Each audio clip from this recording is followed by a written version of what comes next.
लो बच्चों, let's read the question. The question is saying which of the following statement is correct. पहला है small number of gametes are released by animal performing external fertilization. दूसरा है chimpanzees exhibit stress cycle. तीसरा है oviparous animal always lay fertilized egg covered by hard calcareous shell.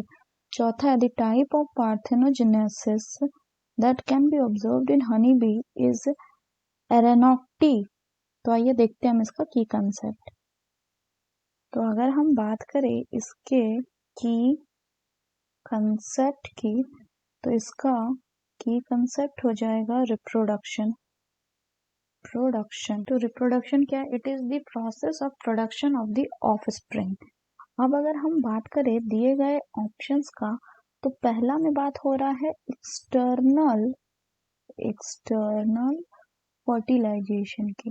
तो fertilisation मतलब होता है fusion of male and female gamete, and external मतलब कि जो फर्टिलाइजेशन होगा वो कहाँ पे होगा? It will occur outside the female body. Generally जब फीमेल बॉडी में नहीं होता है तो कहाँ पे होता है? किसी मीडियम पे होता है. और जनरली ये जो मीडियम होता है वो होता है आपका वाटर. एग्जाम्पल की बात करें तो ऐसा एक्सटर्नल फर्टिलाइजेशन हमें देखने को मिलता है in case of bony fishes and frogs. तो इसमें जो एक्सटर्नल फर्टिलाइजेशन होता है, इसमें the organism have to release a large number of gamete into the surrounding medium in order to enhance the chance of fertilization. यानी fertilisation हो सके इसलिए लार्ज नंबर ऑफ गैमेट जो है ऑर्गेनिज्म को क्या करना पड़ेगा? रिलीज करना पड़ेगा.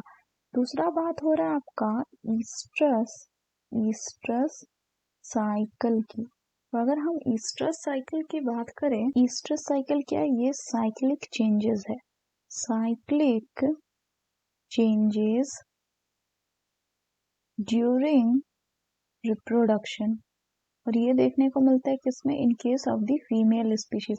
लेकिन स्ट्रेस साइकिल किसमें हम बात करते हैं? स्ट्रेस साइकिल जो है वो हम बात करते हैं in the non primate mammals के फीमेल्स में. नॉन प्राइमेट मैमल्स के फीमेल्स में. एग्जाम्पल की बात करें तो स्ट्रेस साइकिल देखने को मिलता है किसमें? ये हमें जैसे देखने को मिलता है in case of cow, ship, rat etcetera. Further बात करें तो तीसरा बोला गया ओवीपैरस. तो अगर हम बात करें ओवीपैरस की, तो ओवीपैरस ऑर्गेनिज्म जो होते हैं ये वैसे ऑर्गेनिज्म होते हैं जो क्या करते हैं? विच ले एग्स. और ये जो एग होता है ये कवर्ड होता है किससे? This is covered by calcareous shell. और ऐसा देखने को किसमें मिलता है? अगर एग्जाम्पल की बात करें, ऐसा जैसे देखने को मिलता है in case of birds and reptiles. In case of birds and reptiles. Next बोला जा रहा है आपका हनी बी में. नेक्स्ट बोला गया है आपका एरेनाटॉकी. तो एरेनाटॉकी की बात करें तो ये क्या? ये एक टाइप है किसका? पार्थेनोजेनेसिस का. तो इसमें क्या होता है कि इसमें जो अनफर्टिलाइज्ड एग है, ये किसमें डेवलप करता है? ये डेवलप कर जाता है इनटू दी मेल्स. और ऐसा हमें देखने को मिलता है किसके केस में? ऐसा हमें देखने को मिलता है in case of honeybees and wasp etcetera. तो अगर हम बात करें क्वेश्चन की, तो पहला कैसा है? गलत है, क्योंकि बोल रहा है small number of gamete release करेगा, नहीं, जबकि लार्ज नंबर ऑफ करेगा. दूसरा बोल रहा है चिंपैंजी स्ट्रेस साइकिल शो करता है. तो चिंपैंजी जो एक प्राइमेट है, प्राइमेट में मेंस्ट्रुअल साइकिल होता है, तो ये भी गलत है. तीसरा बोल रहा है oviparous animal always lay fertilized egg covered by hard calcareous sheet. को देखते हैं, लेकिन पहले लास्ट वाला देखते हैं. लास्ट बोल रहा है कि type of parthenogenesis honey bee में जो होगा वो एरेनॉक्टी होगा. तो ये सही है बिल्कुल.